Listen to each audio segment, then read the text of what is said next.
Oh, Ay, hindi. Yung tintilalo kasi nakatutok sa...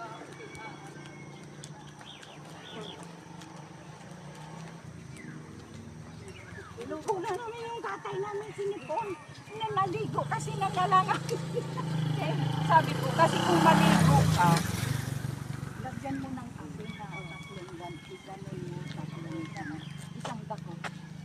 Para kung maligo. pahinga muna. Masakit na ang paa. Andun yung iba kong kasama. Naglakad-lakad. Iba yan eh. Nag-ano ka na ko ng kukyam ko kayo? Kay?